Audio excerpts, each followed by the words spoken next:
Kenikmatan apa saja? Salah satunya kita dapat merasakan nikmatnya Islam. Kita dapat merasakan nikmatnya iman, serta kita dapat merasakan nikmatnya ihsan. Sholawat serta salam marilah kita aturkan kepada junjungan alam, uswah hasanah kita, Nabi Agung Muhammad sallallahu alaihi wasallam, yang telah membawa kita dari zaman kegelapan ke zaman terang benderang, dari zaman muter-muter ke zaman komputer, dari zaman unta ke zaman Toyota. Well, before deliver my speech, allow me please introduction myself. My name is Abdul Azam. You can call me Azam. I am from MI Muhammadiyah 1 BK Sukoharjo. Sekolahnya sang juara. Let's me to deliver my speech with the title is Peristiwa Isra Mi'raj. Ikhwan wa akhwat fiddin rahimakumullah. Allah Subhanahu wa taala telah berfirman dalam Al-Qur'an surah Al-Isra ayat pertama yang berbunyi, Subhanalladzi asra bi'abdi lailan minal masjidil haram ilal masjidil aqsa alladzi barakna haulahu linuriyahu min ayatina innahu huwas sami'ul basir.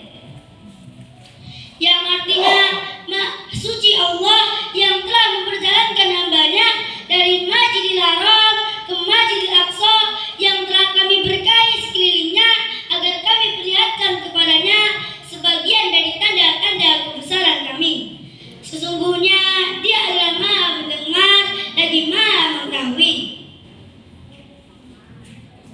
Dari ayat tersebut dapat kita simpulkan bahwasanya Isra Mi'raj adalah hal yang pasti, hal yang nyata, bukan hoax, hal yang ada, bukan mengada-ngada. Kenapa? Karena disebut di dalam Al-Quran, tercantum di dalam Al-Quran bahwasanya Allah memperjalankan hambanya yaitu Nabi Muhammad sallallahu alaihi wasallam. Lalu bagaimana perjalanannya? Perjalanan Isra Mi'raj yaitu bagaimana Rasulullah bersama malaikat Jibril menaiki Buraq untuk apa? Untuk pergi ke Sidratul Muntaha, di mana pada langit pertama Rasulullah bertemu dengan Nabiullah Adam, di langit kedua bertemu dengan Nabiullah Isa dan Nabiullah Yahya, di langit ketiga bertemu dengan Nabi yang tampan rupawan yaitu Nabiullah Yusuf, di langit keempat Rasulullah bertemu dengan Nabiullah Idris, di langit kelima bertemu dengan Harun, di langit keenam Rasulullah bertemu dengan Nabiullah Musa, di langit ketujuh Rasulullah bertemu dengan Nabiullah Ibrahim. Ke Sidratul Muntaha bertemu dengan Allah Sang Maha Pemberi kehidupan. Maka terjadilah peristiwa bahwasanya Allah mewajibkan kepada Nabi Muhammad dan umatnya sholat 50 waktu. Hadirin, Allah mewajibkan sholat 50 waktu kepada Nabi Muhammad. Kemudian Nabi Muhammad balik untuk pulang.